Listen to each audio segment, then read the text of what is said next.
In 5th place, we have the Mary Celeste. Probably the most famous mystery ship on our list today is the Mary Celeste, a merchant brigantine that was found drifting in December of 1872 off the Azores with her crew of 10 nowhere to be found. The Canadian brigantine Dei Grazia found her in a disheveled but seaworthy condition under partial sail and with her lifeboat missing. Now the ship was, missing a lifeboat. There were signs that something had gone wrong, and to be specific, one of its pumps was dismantled, but the ship was still seaworthy and there was no hint as to why the crew and passengers had abandoned it. The last entry in her log was dated 10 days earlier. She had left New York City for Genoa on November 7th and, still had plenty of provisions when she was found. Her cargo of alcohol was intact and the captain's and crew's personal belongings were undisturbed. None of those who had been on board were ever seen or heard from ever again. Among the missing was the captain, his wife, and their very young daughter. On December 23rd of 1872, during a court hearing to try and establish just what happened, Frederick Solly Flood, who was the Attorney General of Gibraltar, ordered an examination of the Mary Celeste, which was carried out by John Austin, surveyor of shipping, with the assistance of a diver, Ricardo Puntonato. Austin noted cuts on each side of the bow caused by a sharp instrument and found possible traces of scarlet fluid on the captain's sword. His report emphasized that the ship did not appear to have been struck by heavy weather, citing a vial of sewing machine oil found upright in its place. Now, Austin did not acknowledge that the vial might have been replaced since the abandonment, nor did the court raise this point. Fortunato's report on the hull concluded that the ship had not been involved in a collision or run aground. A further inspection by a group of Royal Navy captains endorsed Austin's opinion that the cuts on the bow had been caused deliberately. They also discovered stains on one of the ship's rails that might have been bodily liquids, together with a deep mark possibly caused by an axe. Now, these findings strengthened Flood's suspicions that human wrongdoing, rather than natural disaster, lay behind the mystery. On January 22nd of 1873, he sent the reports to the Board of Trade in London, adding his own conclusion that the crew had got at the alcohol on board and killed the Briggs family and the ship's officers in a drunken frenzy. They had cut the bows to simulate a collision, then fled in the yawl to suffer an unknown fate. Flood thought that Morehouse and his men were hiding something, specifically that Mary Celeste had been abandoned in a more easterly location, and that the log had been doctored. He just couldn't accept that the Mary Celeste could have traveled so far while uncrewed. Now, Sir Arthur Conan Doyle, author of the Sherlock Holmes mysteries, helped make the ship famous with a short story vaguely based on the event, in which foul play explained the enigma. A 2007 theory, reported by the Smithsonian, suggests that perhaps the captain made the call to abandon ship in sight of land after the ship's pumps became fouled. Now, normally it would be unusual for a captain to abandon a seaworthy vessel, but the captain may not have been able to tell how much water the ship was taking on with the pumps broken. The ship was also slightly off course and had been battling bad weather, which may have prompted the captain to take the chance at land when he could. To this day, the crew of the mysterious vessel was never found. And despite many theories, no one can say with surety why the ship was abandoned in the first place. So the Mary Celeste sailed for 12 years after it was abandoned and finally struck the Rochelles Reef off of the coast of Haiti and became stuck there. And the ship is still there today, and the shipwreck was discovered in 2001. In 4th place, we have the Patriot. Aaron Burr, the 3rd Vice President of the United States, is most famous for killing former Treasury Secretary Alexander Hamilton in a duel. Yeah, make all the Hamilton jokes in the comments. I will admit, I had the "pardon me, are you Aaron Burr, sir?" pop into my head when I was first reading about this particular wreck. But I'm not here to talk about the plot of the musical, but instead, the daughter. So Theodosia disappeared at sea at the age of 29, along with the rest of the passengers and crew on a schooner called the Patriot. The Patriot was traveling from Charleston, North Carolina to New York City in December of 1812 with Theodosia Burr aboard on a journey to visit her father. The last sighting of the ship was on January 2nd of 1813, when a storm blew in and the ship was never heard from again. Aaron believed for the rest of his life that the ship sank and that his daughter was dead, but wild rumors flew about the ship's fate. Some said that the ship had not gone down in bad weather, but had been captured by pirates, and the crew and passengers were taken prisoner or, killed. For years there were rumors that Theodosia had survived or washed ashore dead, or that her killers had confessed. Perhaps one of the spookiest occurrences was the 1869 discovery of a painting of a well-heeled young woman in the home of a North Carolina woman whose family looted ships for a living. It had been found aboard on an abandoned vessel that had drifted ashore at Nag's Head on the Outer Banks, that's what she told the doctor who treated her. Theodosia Burr was said to have been bringing a very similar portrait to New York as a gift for her father. So let me know y'all's theories in the comments. In 3rd place, we have the MV Salem Express. The story of this French passenger ferry is sometimes referred to as the most tragic shipwreck in the Red Sea. In December of 1991, the ship was about an hour away from the Safaga port when it crashed into a reef on the Egyptian coast. The ferry started sinking within a matter of minutes, taking the lives of approximately 500 people. The disaster actually sparked controversy over the number of lost lives. loss, with officials reporting that there were 690 people on board and only 180 were saved. Today, the Salem Express is a popular diving destination because of its surprisingly well-preserved state. Divers can still see the remains of luggage, including toys, clothes, and automobiles. Some have also reported hearing the sounds of children laughing and car engines revving. Sure, because diving isn't scary enough with all the health risks. Gotta add some malevolent ghosties along with it. In second place, we have the Andrea Doria. So the Andrea Doria was an Italian ocean liner that currently sits off of the coast of Massachusetts. Before it collided with the Stockholm, which tore into the Andrea Doria's hull, causing it to slowly tilt on its side before sinking, 11 hours later, the ocean liner was considered virtually unsinkable. See, I'm making a face because if I had a nickel for every time a ship that was called unsinkable sunk, I'd have 2 nickels. Which isn't a lot, but it's weird that it happened twice. Also, I'm just not big on tempting fate. The ship had been outfitted with the latest navigational equipment, including 2 sets of radar, and was designed with 11 watertight compartments. Now, the compartments were constructed so that the boat would remain afloat if any 2 were breached, and so that, she would never take on a list of more than 15 degrees. As an extra safety precaution, her lifeboats could still be launched if the list reached 20 degrees. Fun fact about the Andrea Doria was that it was the first liner to possess 3 outdoor swimming pools, 1 each for first, cabin, and tourist class. Now, the wreck only took 46 lives when it happened, but 16 people have since died exploring the wreck. What's left is in a remote spot at the edge of the continental shelf in about 240 feet of water, and most personal effects like money are still aboard. This makes the wreck very attractive for divers, but the ship's twisting passageways have become a fatal maze for some, while others have succumbed to failed equipment or decompression sickness, which happens when divers ascend too quickly and dissolved gases bubble out of the, red fluid under the reduced pressure. And that's why, while I love the idea of learning how to scuba dive one day, you'll never find me actually doing it. A little too risky for my liking. Despite having less name recognition than the Titanic, the Italian wreck is now considered by many to be the Mount Everest of underwater exploration. Some folks simply kneel on the historic hull, while others rummage through the wreck in search of mementos, such as, China from the well-appointed cruise liner to take home and frame. And hey, every once in a while, someone gets lucky. In 2010, 2 divers from New Jersey unearthed the 75-pound bell that once adorned the Doria's deck. Apparently, it only takes, 4 minutes to reach the wreck from the surface. Once divers reach the wreck, though, things can get much more complicated.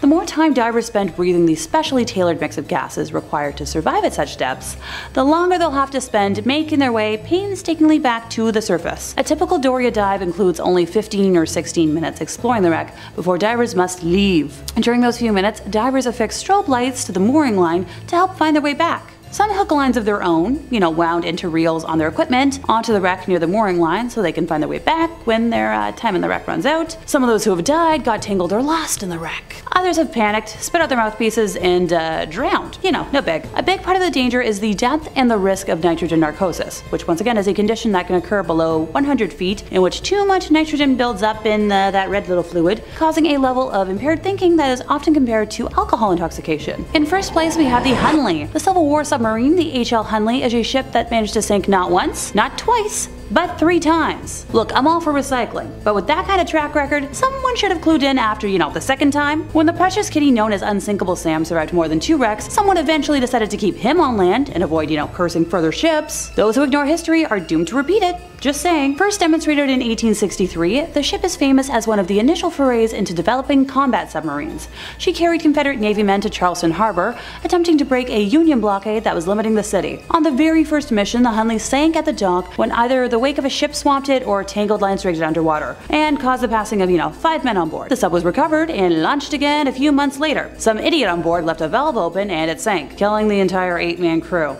The back-to-back disasters did not dissuade the Confederate Navy, though. Sure, I guess we can chalk the second incident up to human error, but the vibes I'm getting are off. The ship was found, modified, and put back in service for a February 1864 mission in which it sunk the USS Housatonic, killing 5. And, it would turn out to be a deadly mission for the Hunley's crew. The sub and all aboard were never heard from again until 1995, when a team of wreck hunters rediscovered it, with all 8 crew members inside. And in 2000, the wreck was raised. To this day, no one knows what doomed the Hunley's final mission. She may have been crippled by her own torpedo, or trapped by ill-favored tides, leaving the crew to die of asphyxia when their air ran out. They may have been clipped by a Union rescue ship that never even noticed the collision, or perhaps someone managed a lucky shot that disabled the sub's captain and sent water pouring into the vessel. I guess we'll never know. Coming at number 5, we've got the MS Antonia Graza. What better way to kick off a list about ghost ships than with the vessel from the movie Ghost Ship? Folks really love this one and come out in droves to sing its praises whenever possible. It's easy to understand why, too.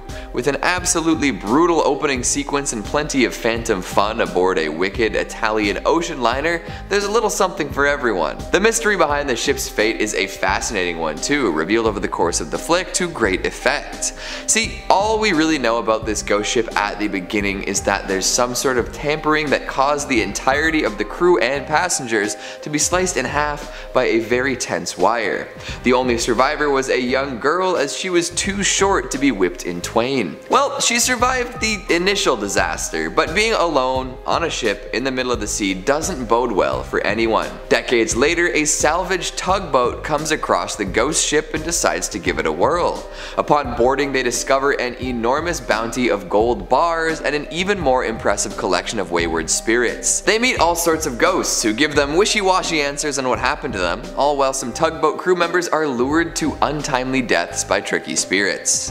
Uh-oh. This ghost ship keeps getting, well, more ghastly. It's a mystery right up until the very end, and even then there's more to discover. It's more than just ghosts aboard this ship, there are demons and soul collectors aboard as well. And if you think that's the end of it, well, I've got some news for you. It's not. If you want ghosts, mysteries, and ships, this is the movie for you. And even if just one of those boxes is something you want ticked, I promise it'll work quite well. So good luck, and watch out for the ferryman. Seriously, that dude's bad news. Coming in number 4, we've got the HMS Erebus and Terror. Now, this one's fun because it kind of crosses the line between history and fiction. If you're big into horror TV or horror novels, you've probably heard of this tale already, as it was adapted first into a book and then a popular series. Both known as the Terror, they take a look at the events surrounding a pair of particularly interesting ghost ships, the HMS Erebus and the HMS Terror. These did indeed set sail way back in 1845 on a mission led by Captain Sir John Franklin. They were meant to explore the last unnavigated bits of the Northwest Passage to see if there was anything to be learned from the magnetic data up there. Unfortunately, both ships became trapped in ice in what one day would be Nunavut. Not ideal, right? Well, some theorize that the deadly cold and lack of supplies were only the beginning of these sailors' problems. There are many possibilities and variables when you put over 100 men on a couple of ships stuck in a frozen wasteland, and for many years, nobody truly knew what their fates were. After being icebound for more than a year, the ships were abandoned. It's said that Franklin and many others had already died by that point. With that knowledge, the rest of the crew, including Francis Crozier and James Fitzjames, went out in search of land. They were never heard from again. More than a century and a half later, both wrecks were discovered and they're both regularly explored and studied. But what happened when the ships were stuck? Why did the crews wait so long before striking out for land? Were there really no other options? In The Terror, a terrifying monster is introduced to keep the plot tense and exciting. Could such a creature really have appeared? Elements like madness and cannibalism are also introduced in the fictional retelling of this wreck, which seems like they could have played a part in the real-life tragedy. Still, the tales from the ships are just as chilling now as they've ever been, and the fates of all those who abandoned the ships at the end are still a mystery. Did they freeze and fall beneath the surface? Were they discovered by Arctic predators? Maybe they were taken in by nearby tribes, never to return to their previous lives. Someday we may find out the truth, but for now, it's all conjecture. Coming in number 3, we've got the Wind Waker's ghost ship. Now we're back to some total fiction. In the most seafaring of the Legend of Zelda games, of course there's going to be a mysterious ghost ship to discover. Many folks looking back on their gaming experience recall this encounter with trepidation.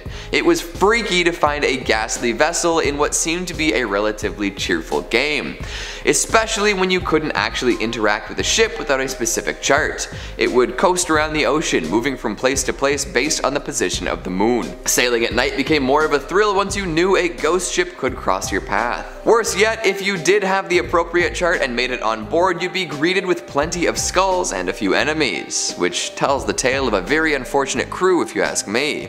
Thankfully, there is treasure to be found on this ship, and once you open it, the entire ship will disappear, with a really creepy laugh to boot. Unbeknownst to the treasure seeker, they'll end up unconscious on their boat afterwards. How'd they get there? Who did those skulls belong to? Where did the boat go? All good questions, but not all of them have good answers. Ask around and you'll just hear tales of terror. Apparently the person who put the ghost ship chart together died shortly afterwards, so you can't even ask for more details. Oh well, that's life. Or afterlife. Coming in number 2, we've got the SS Edmund Fitzgerald. How does that old tune go again? A favorite of dads and policy majors everywhere. Well, we're not here to discuss Gordon Lightfoot, although it is a quality segue into this topic. We're here to talk about the largest ship to ever sink on one of the Great Lakes. This monolithic masterwork full of ore was famous for playing music all the time, which would entertain those along the shores when it passed through. However, it did meet a grim fate, and the story is still quite well known today. During a pretty routine trip, a hefty storm brewed. The captain was aware of this and sent some messages relaying the issues, but never a distress signal. However, that might have been helpful, as during the voyage that ship sank and all 29 crew members perished. To this day, no bodies have been recovered. Nobody knows exactly what happened to the Edmund Fitzgerald. After years of examination and theorizing, many potential factors could have come into play. Some say that it may have been swamped, others claim it could have suffered structural failure or even been shoaled. Regardless of the actual problem, no reports from the ship itself materialized, so it's possible we'll never know. And finally, at number 1, we've got the Flying Dutchman. Anyone else have their first experience with this ghostly tale through SpongeBob SquarePants? Only 90s kids remember, am I right? I'm gonna have to retire in shame after that one. Ignoring my tacky pop culture worship, let's talk about the actual ship, not the green tinted underwater ghost. For ages, mariners, sailors, and other water-minded folk have told tales of the vessel that can never make port. Doomed to sail the seas forever, this craft is a portent of doom. If you see this glowing aberration while on an aquatic journey of your own, bad luck is sure to find you. The origins of the ship are hotly contested, ranging from vengeful pirate tales resulting in a cursed ship, to a captain selling his soul for safe passage after ignoring warnings of danger. But one can be certain that the deck is loaded with the souls of criminals and ne'er-do-wells. If you hear cries of "ah, ooh, ah," or spot a ghastly green light while sailing the 7 seas, good luck. Coming in at number 5, we've got the Mary Celeste. Don't be tricked by the lovely name, this ship is no fair maiden. Maybe it was named for one, but that's got nothing to do with their ghostly tale. This tale is a tragic one indeed, and one that seems ridiculously risky by today's standards. A captain decided he wanted to make the trip from New York to Italy aboard his ship, the Mary Celeste. Had he decided to bring a super experienced crew and a bunch of cargo, that would be one thing, but this nautical journey was no such business trip. Instead, he decided to bring his wife, 2-year-old daughter, and a crew of 7. That's a small group of people for such an extensive journey, especially when bringing one's family along. But everyone boarded the ship regardless and headed out to sea. Their journey should have been about a month, but they never arrived in Italy.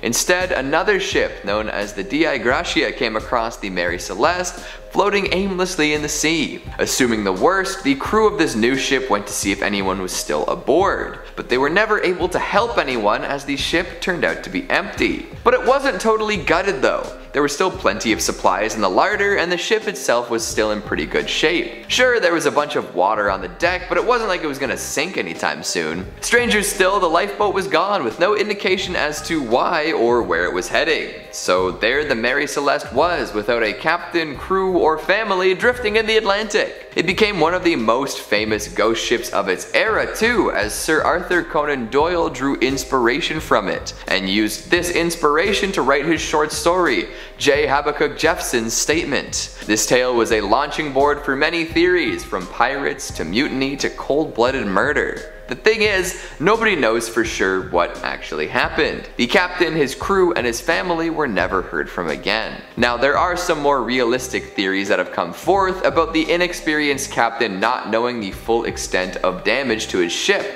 and ordering everyone maybe prematurely onto a lifeboat at the first sight of land. Even so, that likely ended in tragedy as well, as the lifeboat never made it to shore, or so we think. And with all those supplies still on board and the ship not going down anytime soon, it feels a bit like an ironic tragedy now, doesn't it? Coming in at number 4, we've got the Kobenhaven. 5 masts, and none of them prevented the ship from going ghost. You'd think it would be easier to spot that way, but hey, unlike our last ghostly tale, this ship was jam-packed with capable sailors. Well, Partly anyway. The Kobenhavn was known as a training ship, which would often take a fair number of cadets. They would learn how to best run the ship so that their subsequent journeys might go a little smoother. One would assume that a training ship wouldn't be subject to overly harsh conditions, just like how any training is supposed to lower the risk of failure during a real-life scenario.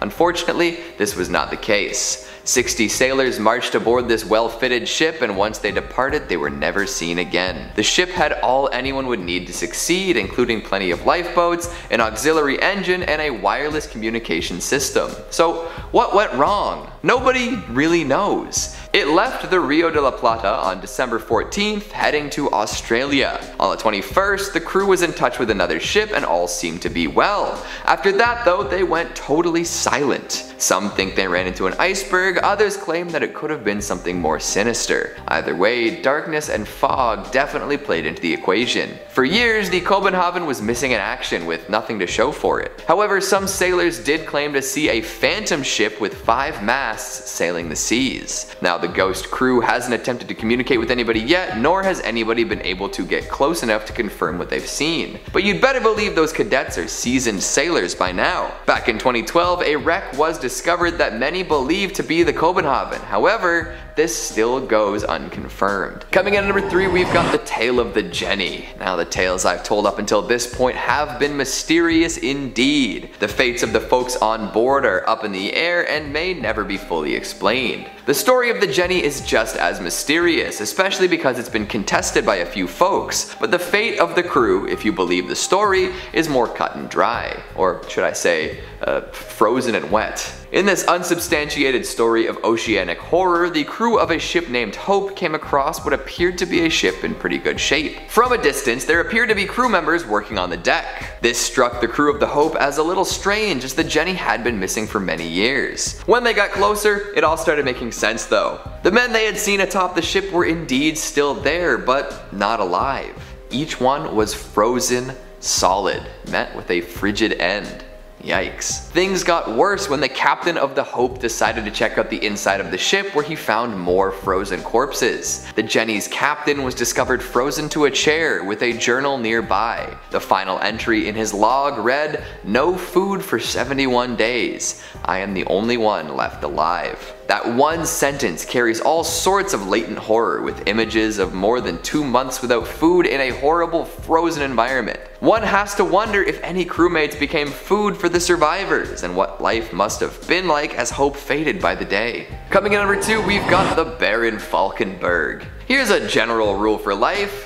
Don't kill your brother and his bride. If you can't abide by that, maybe you deserve to be carted out to a ghost ship and doomed to roam the waters until time immemorial. The good Baron was unable to follow this seemingly simple rule and ended up in a less than savory position. The story goes like this. One day, after being missing for quite a while, Baron Falkenberg's brother returned home. Folks were quite pleased with his return, and the brother proposed marriage to a lovely young maiden the Baron himself was interested in. At their wedding feast, the Baron lost his temper and cracked his sibling over the head with a bottle, killing him. The bride-to-be was terrified and ran off, but the Baron pursued her to confess his love. This didn't go over very well, and the woman told the Baron that she'd rather be dead than be with him. A very literal man, the Baron interpreted this dramatic retort as a request, and he stabbed her. Realizing the grave mistake he'd made, the Baron fled to the beach, where he found a man with a dinghy waiting. This man told the Baron that the captain was waiting for him and rowed out to a much larger ship off the shore.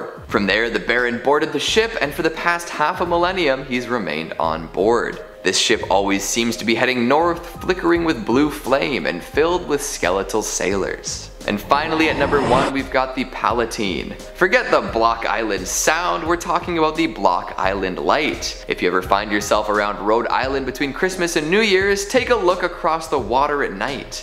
It's said you might see an old ship blazing against the darkness. There are many stories about where this ship came from, and none have been officially confirmed. Some say that the crew had come down with a terrible illness and the captain would not let them go to shore. Others say that folks from Rhode Island lured the ship to the shoals in order to take what they could from it, killing the remaining passengers. And then there's the alternate version where the locals actually rescued the folks on board and nursed them back to health. So why is the ship on fire in the ghostly apparitions then? Well, apparently a woman was left on the island by the ship and eventually came to be known as a witch. She got her revenge on the vessel by imagining it on fire and cursing it for leaving her alone. This idea became more popular, and now the story involves a flaming ship. Kicking off at number 5, the Caleuche. And for this first foray into these particular ghost ships that haunt the sea, we're going to be heading over to the mythologies of Chile and the many legends that have been built around its coastal landscape. One of those, according to Chilean legend, is that of the Caleuche, a large ghost ship that sails the seas of Chiloé, a small island just off the coast, where it only ever appears at night. The ship itself is said to appear as beautiful, cast in a bright white light, an enormous vessel with 3 masts and 5 sails each. It is said that when the Caleuche appears, it is always at night and always full of lights, with the sounds of a great party and a feast on board. Quickly though, it disappears, plunging back beneath the murky depths. Interestingly enough though, although this vessel is said to be similar to the Flying Dutchman, there is a boatload of mythology relating to this particular legend. One of these versions claims that the vessel is crewed by the drowned, souls lost at sea, who are brought to the ship by 3 mythological figures in Chilean legend. 2 sisters, one of them the Sirena Charlotta, a type of mermaid, and the other the Pincoya, a type of water spirit said to protect the Chilean coast. And then their brother, the Pincoy, their male counterpart, who has the body of a sea lion. It's pretty cool. Once aboard, the perished souls can resume their existence in an eternal reverie of adventure on the high seas. However, there is a much more sinister version of this legend, which states that the crew of the Caleuche instead sailed the Chiloé archipelago, luring fishermen and sailors toward it with an enchanting music to enslave them as part of their crew for eternity, where they are twisted and then contorted and put to work in their afterlife. Yeah, I'm pretty sure I prefer the first one, actually. Swinging in at number 4, the Eliza Battle. And for this one, we're pinching the parameters of the 7 seas, and instead we're taking a look at one of the most notorious maritime disasters that, instead of on an ocean, occurred on a river. The Tombigbee River, to be precise, a stretch of water that runs between Columbus, Mississippi and Mobile, Alabama. And here we have the legend of the phantom steamboat of the Tombigbee. Back in 1852, one of the largest river steamboats constructed at the time, the Eliza Battle, was put into service between the 2 southern states. During one particularly cold February in the winter of 1858, after the Eliza Battle had departed the city of Columbus, the ship made its way downriver, stopping on the way at Pickensville, Gainesville, Demopolis and several other small river landings. By the time that the steamboat had left off at Demopolis though, it was filled to the rafters with passengers, and not only passengers but also over 1,200 bales of cotton to be ferried to the final stop. Now, although it roughly still remains a complete mystery, around 2 AM on March the 1st, 1858,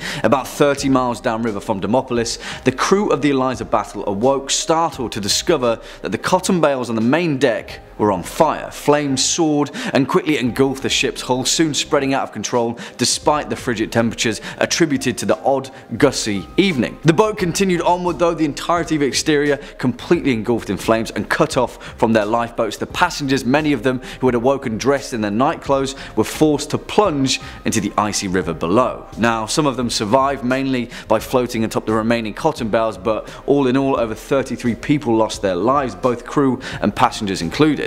The Eliza Battle quickly sank beneath the water, the wreckage of which still lingers at the bottom of the Tombigbee River. It's said that on a particularly cold and windy night, the Eliza Battle will emerge from the icy fog engulfed in flames, once again a warning sign of an oncoming ill omen. Next up at number 3, the Fireship of Baie des Chaleurs. Which, I mean, come on guys, that's probably the most awesome sounding title to anything on this historical list, right? The Fireship of Baie des Chaleurs sounds like something that Geralt of Rivia himself would sail down to Skellig after a summer in Toussaint, but whatever, that's by the by, because this vessel in question actually takes us over to the eternally autumnal eastern tones of New Brunswick, Canada.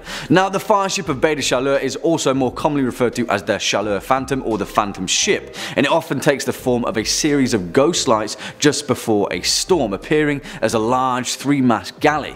Now, the actual mechanics of this phenomenon are dubiously debated, and many believe it's caused to be down to either the weather phenomenon of St. Elmo's fire, or an undersea release of natural gas after a patch of rotting vegetation just off the New Brunswick coast. I mean, that's a completely different story entirely, but what we're concerned with is the actual origin of the fireship, the history of which is equal parts tragic and gruesome. As the legend goes, back in 1501, a Portuguese captain had spent a year pillaging the coast of Baie de Chaleur, capturing Mi'kmaq natives for the slave trade. However, his cutthroat agenda was miscalculated, as a year later, when he returned to the region on his second voyage, he was captured, tortured and killed by the Mi'kmaq people in revenge for their kidnapped tribesmen. The legend didn't end there though, because a year later, the brother of the Portuguese captain sailed to the bay in search of his missing sibling, and upon seeing the same flags, the Mi'kmaq people attacked the ship, setting it ablaze whilst it was moored in the bay. Cut off, burning and with certain death facing them, the sailors swore to haunt the bay for 1,000 years as their blazing fireship sank into the Bay of Chaleur. Now, whilst later both Mi'kmaq and Portuguese casualties washed up on the shores of the island, the bay itself is said to be haunted by those that perished, often appearing as distraught sailors and warriors, their flesh burnt by the fireship. Swinging in at number 2, the Princess Augusta. And on the topic of ghostly phenomenon, this particular apparition is perhaps one of the most well documented ghost ships of the 18th century, although the actual history behind it is shrouded in intrigue.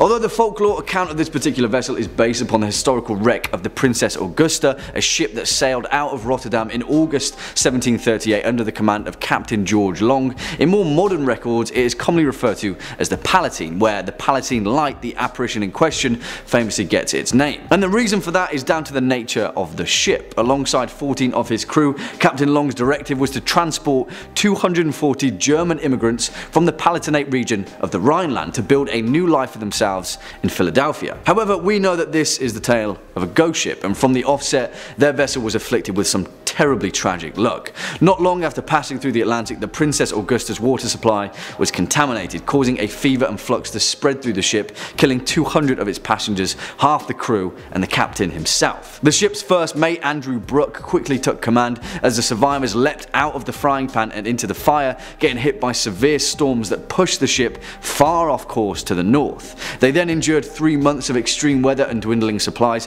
when eventually they emerged shipwrecked in Block Island, not far from Rhode Island. Here the tale splits, but one thing is certain: Andrew Brooke, the first mate and commanding captain, took what remained of his crew and rowed ashore without once looking back at the cursed ship. It is said that some of the passengers survived, aided by the Block Islanders, but little to nothing is known about those that survived the entire voyage. As the legend goes, the Princess Augusta was set alight from the coast in the dead of night, pushed out to sea to burn and then disappear.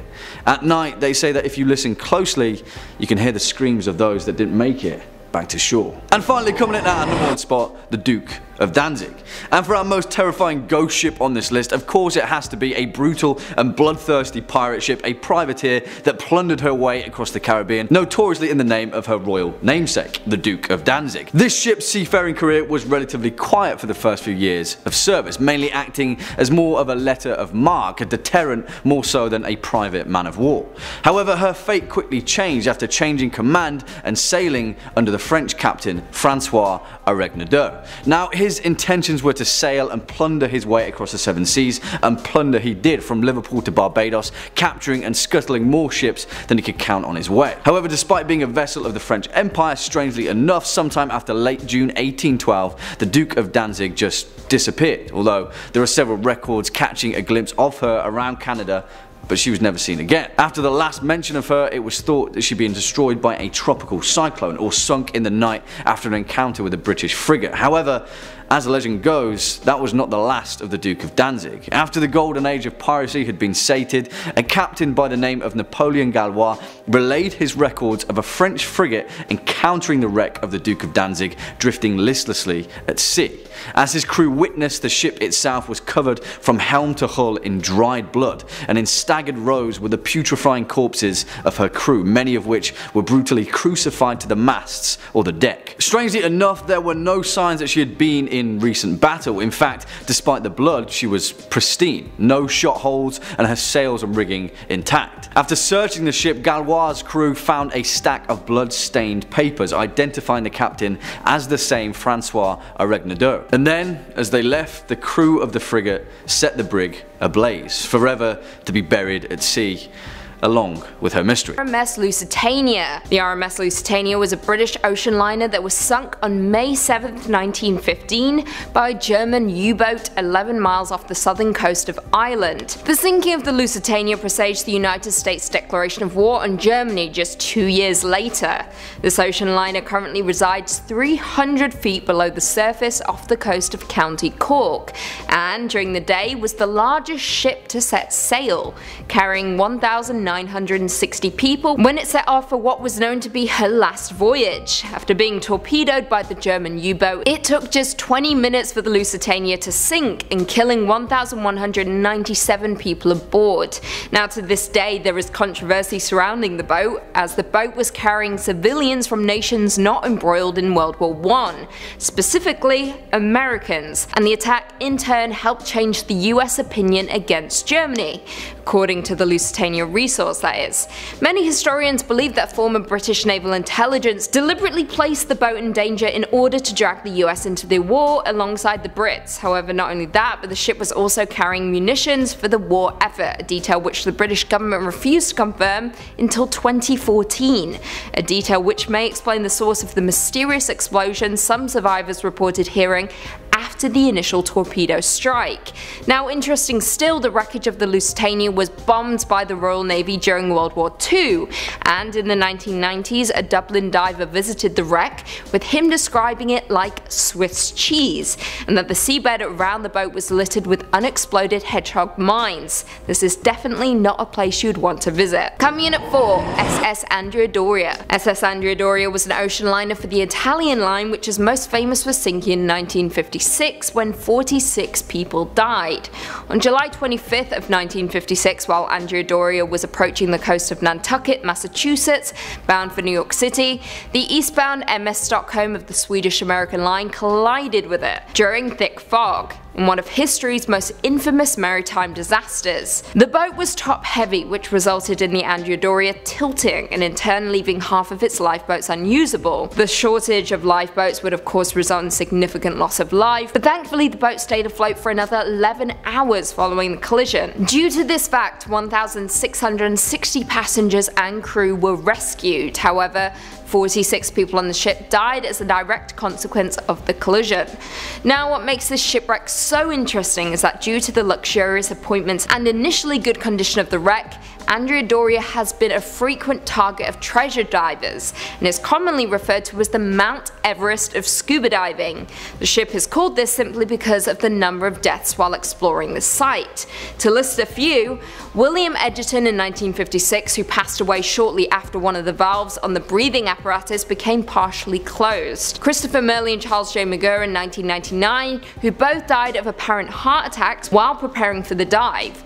William Schmolt in 2002, who died from decompression sickness. Terry DeWolf in 2008, who died during a dive on the wreck. His cause of death was never determined. And finally, Stephen Slater in 2017, who was pulled from the water unconscious and could not be revived. Ultimately, this wreck holds a lot of supernatural questions that cannot be answered, and therefore you should stay as far away from it as possible. Coming in at 3, the Mary Rose. The Mary Rose is a carrack-type warship of the English Tudor Navy of King Henry VIII. She served for 33 years and ultimately saw her last action on July 19, 1545, when she sank off the Isle of Wight.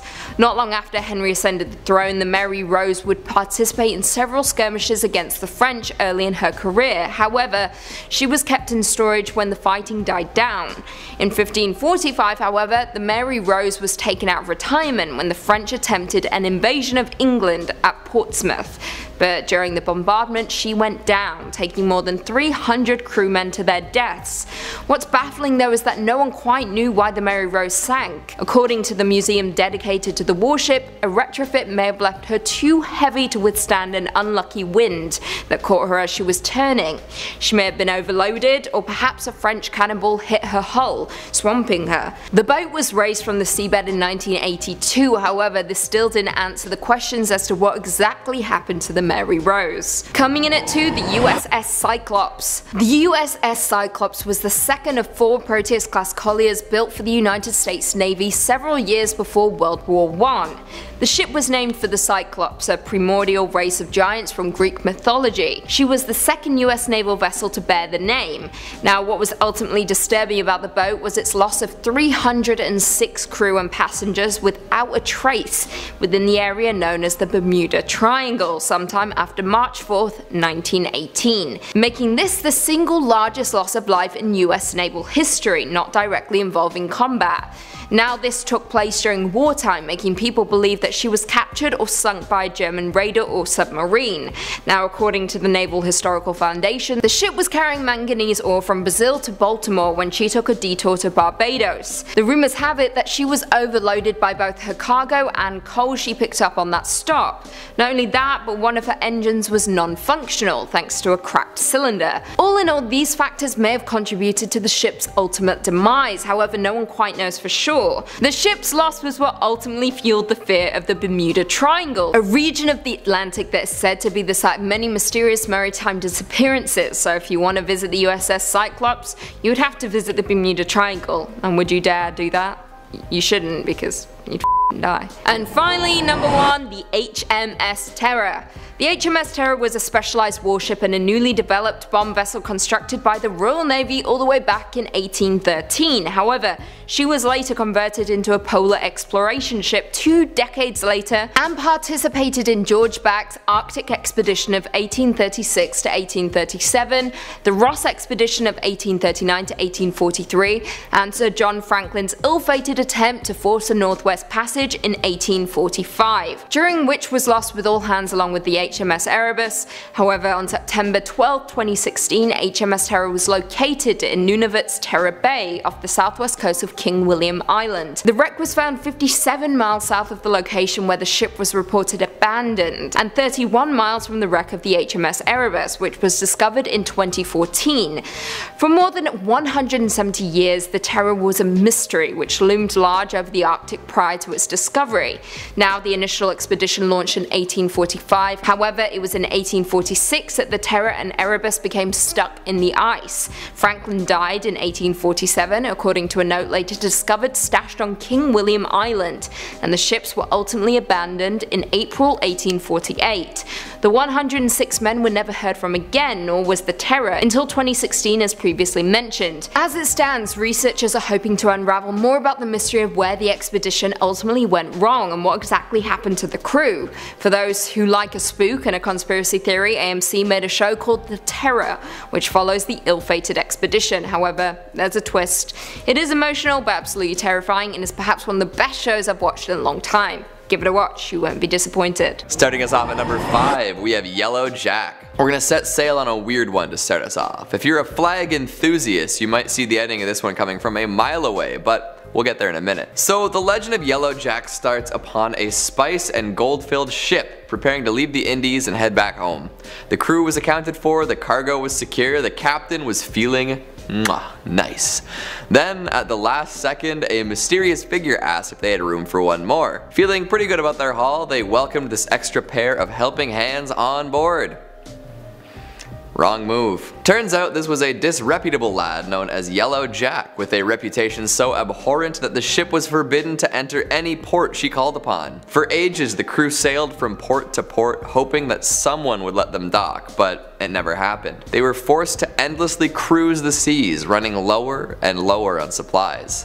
Patience too. Eventually the crew went mad and committed mutiny before they all murdered each other. Some say the ship is still sailing, the ghosts of these sea-locked sailors manning the helm. Someday they may find a port that will take them and they will finally be able to rest In the meantime, they will sail the seas, infecting other ships with the same madness that Yellow Jack caused. Now this is a spooky, ghostly story in its own right, but it could also be a reference to a different ship killer at the time.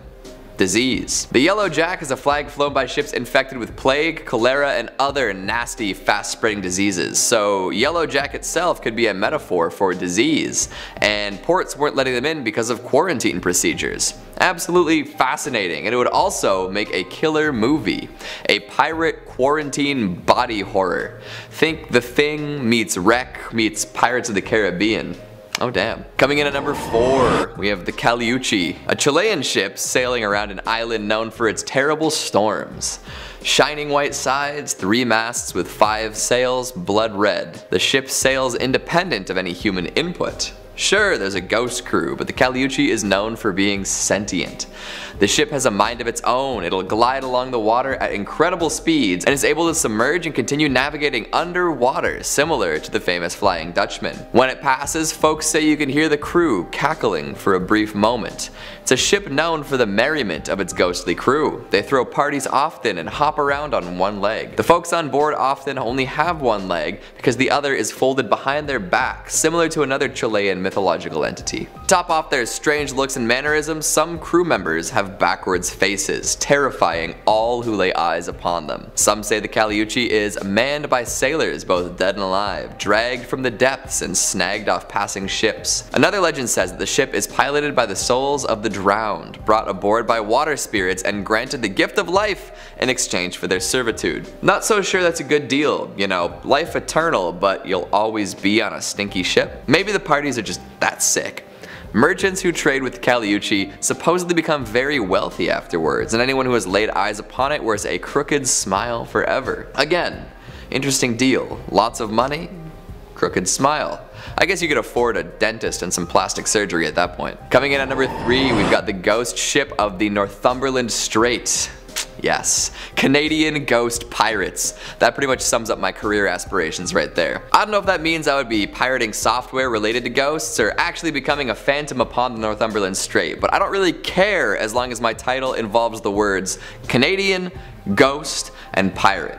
But back to the actual tale at hand. This ghost ship is said to sail when it's on fire within the Northumberland Strait. What is the Northumberland Strait? It is a body of water that separates Prince Edward Island from Nova Scotia and New Brunswick in eastern Canada. Now you all know some Canadian geography. I'm so proud of you. The story dates back over 200 years when people started reporting a beautiful schooner catching fire and being engulfed in flames as people watched from shore. Anyone who has ever attempted a rescue mission finds that the ship completely disappears before they can reach it. Apparently the ship shows up before a northeast wind, forewarning terrible storms. Some say it's just an example of St. Elmo's fire, a rare weather condition involving the ionization of air molecules in order to produce a faint glow, but those who have seen the ship ablaze say that it was much too bright to be explained away like that. The prevailing story is that a pirate made a pact with the devil to protect and hide his treasure, and in return he and his crew would sail forever on the burning ship. A pact was made as the ship was burning down and would soon sink along with the treasure.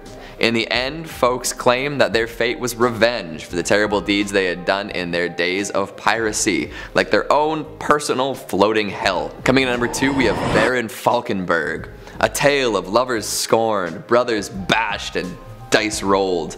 This pirate haunts Germany's North Sea and has been for over 600 years. Baron Falkenberg was a relatively wealthy member of high society, planning to propose to the village's most beautiful maiden. Then his long-lost brother returned with newly found riches and proposed to her first. At the wedding, the Baron became so upset with his brother that he clubbed him over the head with a bottle of champagne. Classy. Naturally, the brother dropped dead. Seeing this, his bride ran away, claiming that she'd rather die than be with the Baron. Ouch. So the Baron did what any rational fratricidal maniac would do, and stabbed her in the heart. How romantic. Then he ran away to the beach where he was accosted by a shady man on a boat. This mysterious figure invited him to the ship where he came from, which was anchored offshore a little ways out. The Baron accepted and rowed his way to the Great Grey Behemoth. Since entering, nobody has seen him disembark, and he's been at sea for centuries. The ship he boarded always seems to be heading due north, and flickers of blue flame. Some passersby claim to have seen the Baron himself playing dice with the devil in order to take back back control of his soul. Unfortunately, it appears to be very difficult to win a game of chance against the devil. An additional caveat that can be added is that there are those who will claim that the story of the Baron is also connected to a Norse ghost story. The story tells the tale of a Viking sea captain who stole a magic ring from the gods. As punishment for his crimes, he was turned into a living skeleton covered in fire, condemned to spend the rest of eternity affixed to the mast of a ghostly longship. Whether the two stories are about the same ship, it's hard to say. However, I think we can all agree that a flaming skeleton pirate is pretty badass. And finally at number 1, we have the Flying Dutchman. We saved the most well known for last. The legendary ghost ship is said to glow with ghostly light as it sails the 7 seas. It will attempt to send messages to land or to people long dead if hailed. Unfortunately, nobody really wants to hail this ship, as the sight of it is seen to be a portent of doom. Like most ghostly ships, the Dutchman can never make port and is doomed to sail the oceans forever. It's theorized that the spectral seafarer had been rounding the treacherous Cape of Good Hope when it encountered a sudden storm. The hatches were battened down and the captain swore he would push right through come hell or high water, and it turns out a little bit of both were on the menu. For his recklessness with his ship and crew, the captain was divinely punished. He was condemned to sail the seas for eternity, serving as a warning to other mariners of bad weather and the cost of hubris. Sightings of the Dutchman have been reported since the 18th century, with many notable scallywags and scurvy dogs laying eyes on the ghastly vessel.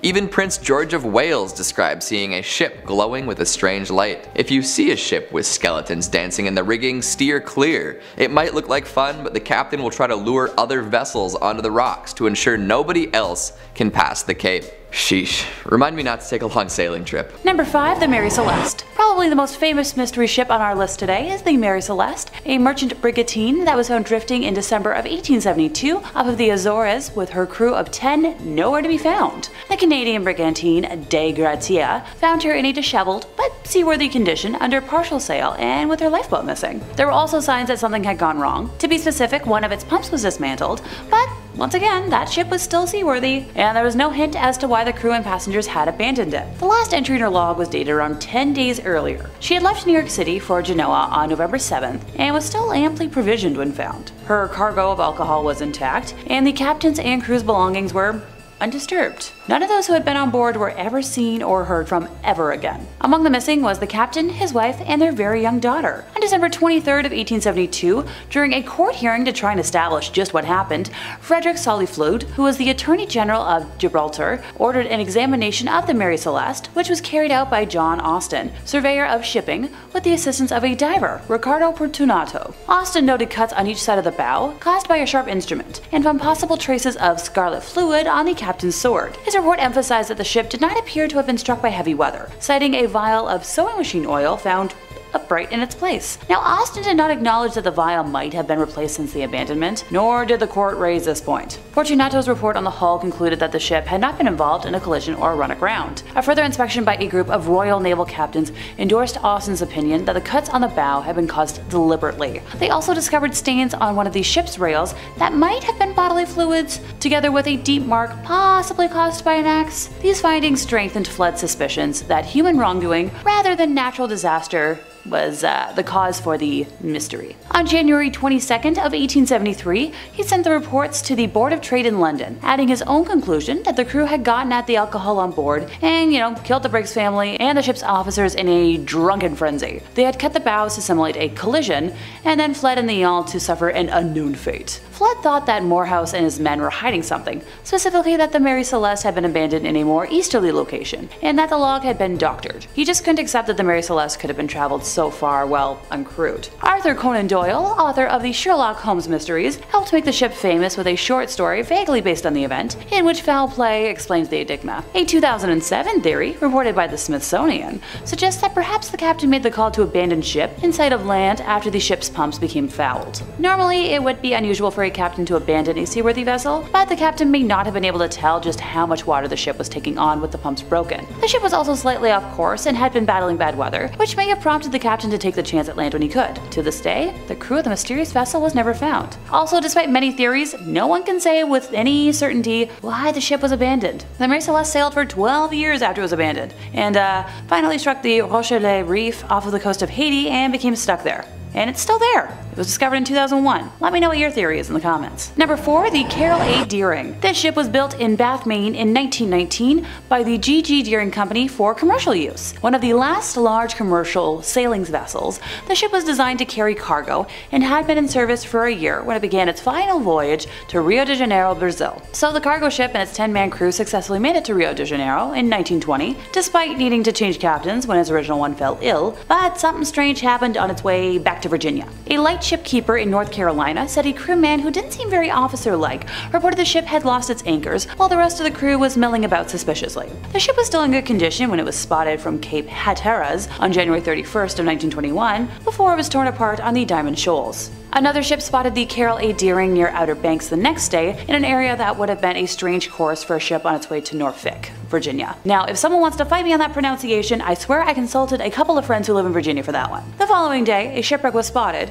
but dangerous conditions kept investigators away for 4 days. When they went aboard, eventually, they found food laid out as if they were getting ready for a meal, but the crew's personal belongings and the lifeboats were gone. So, what happened to the captain and crew? All 12 men were missing in action, with no idea what the heck could have transpired. A month after the Coast Guard began investigating the Carroll A. Deering, a new theory was formed related to the disappearance of another vessel, the Hewitt, around, the same time. The Hewitt was making its way from Sabine, Texas to Portland, Maine, carrying a cargo of sulfur when it sent its last message on January 25th off of the coast of Florida. When the vessel never arrived in Boston where it was expected on January 29th, a search began. The Hewitt and her crew had also disappeared without a trace, and the popular theory questioned if the ships could have collided. But the lack of oars, life preservers, or other floating wreckage disproves the idea. But 58 men were now lost. In April of 1921, a message in a bottle found by a man on the North Carolina coast seemed to give the answer to the mystery. Deering captured by oil-burning boat, the note read. Now, the State Department began an investigation into the Deering and several other ships, and it was suspected that the Deering had been captured by pirates.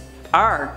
Then the newspapers began reporting the possibility of a Bolshevik plot to steal the ships, cargo, and crews and somehow whisk them all away to Russian ports. By September, however, it was discovered that the message found in the bottle, the only real evidence of what may have happened to the crew, was in fact written by the man who supposedly found it. Mr. Christopher Columbus Gray faked the note in the hopes that he could discredit the staff at the Cape Hatteras lighthouse and take someone's job. It's a dramatic way to get a job, but hey, whatever works. The hoax had prompted investigations by the US Navy, Treasury, State Department, Department of Commerce, and Department of Justice. Without the note, however, the investigations fizzled out and ended without an official explanation. The federal government has followed numerous leads on pirates, mutinies, and more, but they've got nothing. So do I. Number 3, the Octavius. The cargo ship Octavius met its demise in 1761 after leaving China and setting sail for Britain via the Northwest Passage. At that time, no ship had ever successfully navigated the passage, and the Octavius disappeared, proving it was no exception. A whaling ship discovered the damaged remains of Octavius on October 11th of 1775 and boarded it to look for survivors and cargo. When the men ventured into the below-deck quarters,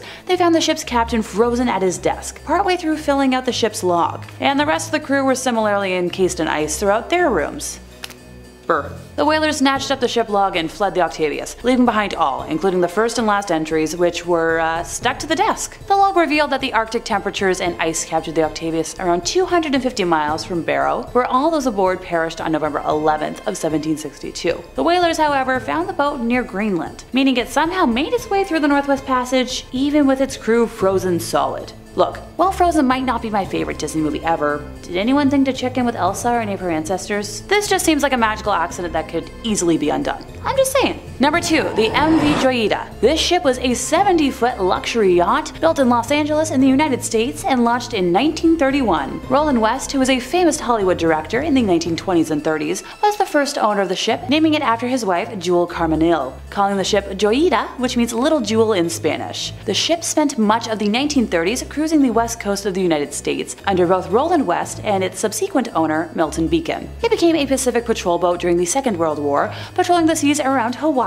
Although she sustained minor damage after running aground and had some of her components replaced with lower quality materials, she remained largely intact and in good shape after the end of the war, and by the 1950s was being used as a fishing charter vessel. On October 3rd of 1955, the ship left Apia in Samoa to sail to the Tokelau Island. a journey of about 270 miles. Only one of her 2 engines was running due to equipment failure at the last minute, but the journey was considered safe given its short distance and the favorable weather conditions. So it was carrying medical supplies and wooden construction materials on board and had no dangerous cargo. She also carried 25 people, 16 crew, and 9 passengers, and the journey was expected to last around 48 hours. The ship was reported as overdue 3 days later, and no distress calls had been received. Flying boats from the New Zealand Air Force patrolled the same area that it was thought to be in for almost a week, covering a huge area of open water, but found nothing. Finally, almost 5 weeks later, on November 10th, the merchant ship Tuvalu, traveling to the Funafuti Atoll, more than 600 miles to the west, saw a ship drifting ahead of them. The ship did not respond to hails from Tuvalu, and the captain decided to investigate further. Investigation showed that the ship was empty. The crew and passengers were missing, and tons of cargo from the ship was lost. So while the ship itself was perfectly fine and in no danger of sinking, there was some evidence that something had happened on board. Parts of the bridge and accompanying rooms above the waterline had been damaged, and there was broken glass inside. In addition, stained bandages were found on deck, along with a doctor's medical bag. The one working engine was found covered in mattresses, but with sufficient fuel for it to operate, and the second engine was still partially disassembled and therefore non-functional. And all the clocks on board were found to have stopped at the exact same time, 10:25 p.m. Rather spooky. The communications radio was turned to 2182 kHz, an internationally recognized distress frequency. However, the radio itself was found to not work and was not broadcasting, something which may not have been obvious to the crew. Oh, and all the lifeboats were missing. Some of the story about what happened on the Joyita can be pieced together from what was found by the official maritime inquiry. Like, for example, it's clear what had caused the initial problems on the ship. A corroded pipe, one of those replaced during the Second World War,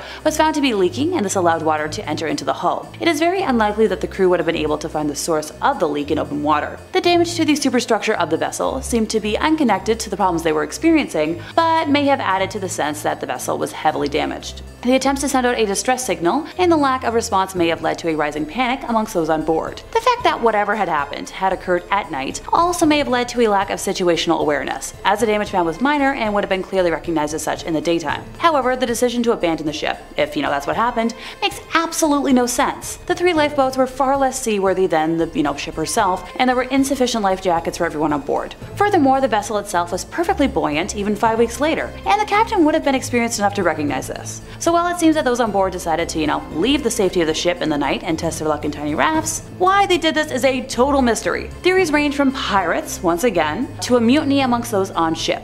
The crew were never seen again, and this means that 25 people met their end somehow. Furthermore, despite the damage, there was no evidence of violence apart from the bandages, and these themselves suggest there was enough time for someone to administer medical assistance. No trace was ever found of the crew or the life rafts. And what caused them to abandon ship in the dark, only 50 miles short of their destination, remains a mystery to this day. Number 1, the SV Kaz II. So this is the most recent entry in our list, and it was found adrift 88 miles off of the coast of Australia, near the Great Barrier Reef, just 5 days after it set sail from Airlie Beach towards Townsville, Queensland in April of 2007. According to the investigation reports, it was sailing with a 3-person crew who were not experienced sailors. However, what happened to them remains a mystery to this day. Many believe rough weather conditions could be a reason. Others blame, pirates or even communists for the same. The vessel was found in perfect condition, except for the one sail, which had been shredded to pieces, and the 3 men were never discovered. According to investigators, they might have drowned while trying to untangle a fishing lure caught in the vessel's rudder, but others believe that a sea monster could have swallowed them. Number 5. The Mary Celeste. Our first entry on the list of ghost ships today is the story of the Mary Celeste,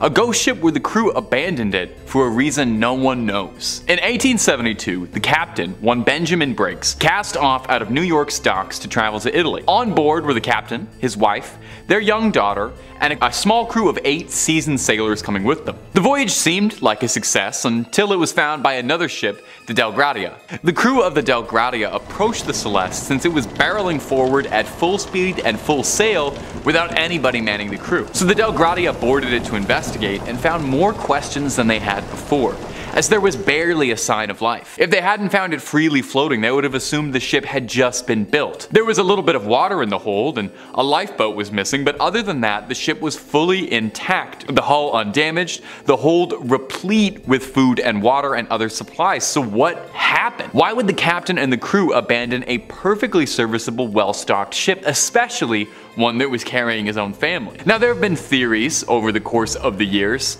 piracy is a fairly common suggestion, suggesting they were attacked, but if the ship had been raided, why did they leave all the food and water behind and leave the ship freely floating? It's not like a pirate to leave anything valuable behind, anything at all. The ship was still on course to their destination, and the logbook found on board stated that the Mary Celeste was on the right path, so what happened there? They were going the right way. It's worth mentioning that before this strange occurrence, the Mary Celeste already had a checkered history. It was originally known as the Amazon before Jeff Bezos sued. No. It was the Amazon, but it was given a new name after a series of mishaps led crews to believe it was a cursed ship. The first captain died of an extreme sickness, and on one of the first voyages, the Amazon crashed into another ship. So it was renamed the Mary Celeste, hoping perhaps that a new name and a coat of paint could salvage its reputation.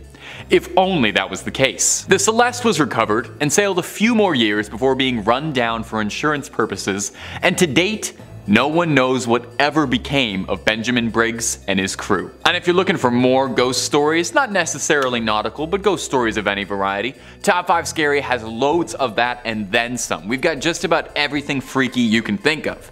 So click on through and hit subscribe. Please make sure you hit that bell. But would you kindly do that at the end of this video, because I got way more stories about haunted ships coming up for you right now. Let's get back into it. Number 4. The Jenny. Way back in the era of exploration, when ships sailed across the sea, the South Pole was one of the most treacherous passes an explorer could make, and countless sailors sailed their last expedition around the Antarctic. One such ship is a small schooner called the Jenny. Now, we really don't know much about this ship, the purpose of its original mission, really even who was sailing on it. What we know of the Jenny comes from the post-mortem, when it was found discovered by a whaling ship in the year 1860. The Hope was sailing through when it spotted a battered schooner, beaten but somehow still sailing around, passing narrowly through the gap between two icebergs. The crew of the Hope closed in. This was quite an odd sight. They recognized the English flag atop the mast and assumed the ship was in grave danger and needed immediate assistance, so they sailed on forward. They saw 7 men standing on the deck, although they looked gravely underdressed for the weather conditions and not particularly active at all. These guys were sort of just chilling out up there. It wasn't until the Hope sailed close enough that they realized the men they were looking at on the Jenny weren't just sluggish, but they were frozen remains. Frozen in place, as if they'd been frozen flash solid, as if it happened in an instant. They appeared to be in mostly good condition. I know that sounds incredibly bizarre to say that about a corpse, but they weren't showing signs of decomposition or any physical injuries. The Hope's captain, Captain Brighton, boarded the Jenny to try and understand what was going on here. He went underneath the decks and found a man slumped over a barrel with a journal in his hands. Brighton went up to touch him, but realized immediately, like everyone else, he had been frozen in place. So he pried the journal from his cold, dead hands and read the last chilling entry. Chilling. I didn't even mean to say that. That was a little pun. That's what my comedy degree paid for. May 4th, 1823. No food for 71 days. I am the last one alive. If the log was to be believed, then that would mean the crew had been sailing as corpses aimlessly for decades, as if not a day had passed. Captain Brighton took the journal home with him to return one day. And tragically, the wife of the Jenny's captain was found dead in the bedroom cabin alongside the ship's dog. The Hope sailed off with nothing more than the journal and left the Jenny floating across the frozen water, where she may still be to this day, or perhaps she's plunged deep beneath the water. Wherever she is, I hope those men found some peace and hopefully some food. Number 3. The Orang Medan. That's a fun name. In the 1940s, there was a widespread story about a ship named the SS Orang Medan that had exploded near Indonesia, and its entire crew was found dead under mysterious circumstances. That's a pretty good ghost story. And like any good ghost story, there's a number of variants depending on who's heard what. Some claim that the Medan was attacked by a boarding party of rabid pirates, modern-day buccaneers. Others claim that it was smuggling dangerous secret chemicals that poisoned the crew and caused the ship to explode. And of course, we're on Top 5 Scary. I love wild speculation, so I'll say I think aliens did it, and who are you to tell me I'm wrong? It could be something paranormal. Interestingly, despite this story being so widespread and repeated, there doesn't actually appear to be many records of this ship. So did it really exist, or was the whole thing just a ghost story altogether? It's believed that the ship was passing through the Strait of Malacca during the 1940s, and one of its first references was that of a passing ship that was said to have picked up a radio signal coming from the Medan, reading out the very creepy message of, "We float. All officers, including the captain, dead in the chart room and on the bridge. Probably whole of crew dead. I die." That's something out of a Stephen King book, man. The vessel was an American ship called the Silver Star, and it went out to investigate probably the scariest message you could ever get at sea. What they found they couldn't have prepared themselves for. The entire crew was dead with, I quote, "teeth bared, with their upturned faces to the sun, staring as if in fear." The ship's dog had died too. But most bizarre was that none of these bodies showed any signs of a physical struggle. Some believe the ship had been carrying toxic materials and poisoned the crew, and that seems possible, but honestly, given off of what I just read, that sounds way more like it's supernatural. I think demons were involved. If you've ever seen the movie Event Horizon, this seems a lot like it was an Event Horizon situation. Number 2, the Young Teaser. So they called me in high school. Unlike a lot of other ships on this list that had served as merchant vessels, the Young Teaser, true to its name, was a bit of a wild card rebel as far as ships go, and was a notorious pirate schooner flying the Black Flag and was famous for its speeds. The Young Teaser had made a name for itself as a dangerous ship around Mahone Bay, notable for several successful raids, which is a lot easier said than done. I don't know if you've ever tried to board an enemy ship, it's very complicated. A whole lot wrong can happen on the ocean, and in the year of 1813, the Teaser had met a match it couldn't outplay, when it was cornered by a Nova Scotian officer by the name of Sir John Sherbrooke. Sherbrooke was a decorated military officer. He was a veteran of the War of 1812 and was looking to continue his path of glory, get another medal on the chest, by capturing the Teaser and its crew and bringing them back to the crown to face justice for years of plundering. Sherbrooke was ready to board the Teaser, but he noticed that a privateer aboard it had already begun lighting their own ship on fire. Instead, the pirates had chosen to go up in flames rather than face the noose back in England. Now, a pirate choosing death before capture isn't the most wild story. I'd wager a lot more pirates did that than Jack Sparrow would have you believe, but it's how the Teaser's legacy carries on that gives it a spot on this list. Ask a Nova Scotian around the bay and they might tell you one of their more famous ghost stories, that on June 27th of every year, the otherwise peaceful Mahone Bay is overcome by fog, smoke, and the curdling screams of the damned crew whose souls are still trapped in the bay. They say on a real foggy night you can see the burning ship still sailing through. Some people even saying they see spectral sailors hanging off the riggings. Some boaters say that they see the ship charging towards them as if it was still marauding out and about, only when it's about to crash into another ship, it vanishes into thin air, leaving behind a cloud of smoke and fog in its place as if it was never there. And number 1, the Carol Deering. Now, we've been talking about ghost ships this whole video, and weird things that have happened to ships going missing, but we've yet to bring up my favorite anomalous triangle outside of Bermuda. So let's fix that, eh?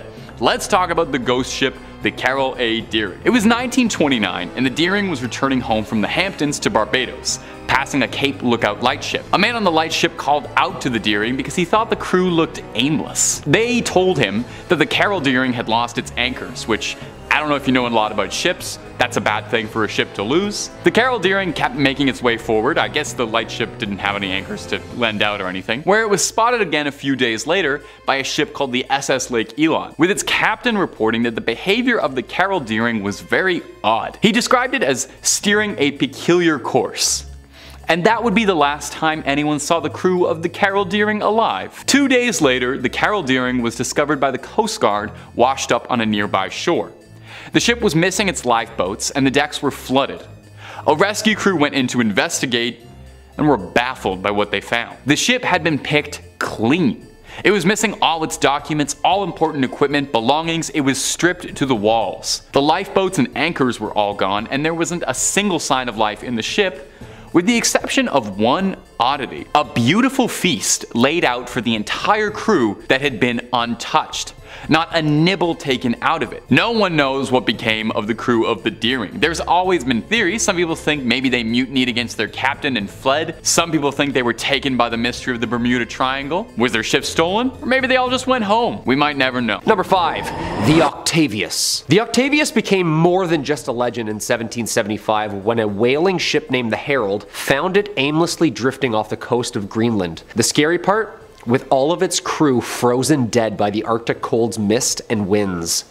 To add to the spookiness, the ship's captain was even found sitting at his desk with a logbook in front of him, finishing a log entry from 1762. The Octavius was a legendary 18th century ghost ship. According to the story, the three-masted schooner was found west of Greenland, boarded as a derelict. The 5-man boarding party found the entire crew of 28 below deck, completely frozen solid, and almost perfectly preserved. The captain's body was supposedly slouched over the table in his cabin, pen in hand, with the captain's log in front of him. In his cabin, there were also the bodies of a woman and a boy covered with a blanket, and a sailor with a tinderbox in his hand trying to stay warm. The boarding party took only the captain's log before leaving the vessel, trying not to touch the remains or evidence of what possibly could have been the reason for the lost ship at sea. The last entry from the logbook was November 11th, 1762, which meant that the ship had been lost in the Arctic for 13 years. Can you imagine? 13 years of just traveling the Arctic, sailing slowly while frozen bodies lay still on board as a ghost ship? Yo, that's just like terrifying, okay? Like seeing a ghost ship sail up beside you from the fog, crystallized in frozen ice with the horrors that lay below the deck. Very sad, but also very scary, you know? Number 4, the SS Valencia. Side note, if you like what we do here, make sure you always Hulk smash that like button or throw a comment down below. It really helps the channel out. Let us know what other ghost ships you know of, and I'll check them out for a part 2 or maybe even a part 3. Speaking of more ghost ships, the SS Valencia is one of the creepier ship stories. Pulling up and finding a completely abandoned ship is scary enough. Those are people's lives lost. It's scary stuff. The SS Valencia was an American iron-hulled passenger steamer built for service in 1882 by William Cramp and Sons. It did many things. In 1897, the Valencia was attacked by a Spanish cruiser, Reina Mercedes, just off the Guantanamo Bay in Cuba. They tried to sink her, but nope. She was built strong, and she survived. A year later, she became a passenger liner for the US West Coast, where she served in the Spanish-American War as a troop ship during the conflict. Eventually, after her service, the Valencia was wrecked off of Cape Beale, the west coast of Vancouver Island, British Columbia, on January 22, 1906, as her sinking unfortunately took 100 passengers with her. Some classify the wreck of the Valencia as the worst maritime disaster in, quote, the graveyard of the Pacific, which is a famously known treacherous area off the southwest coast of Vancouver Island. That's a horrible nickname for a shallow area also, right? Like, the graveyard?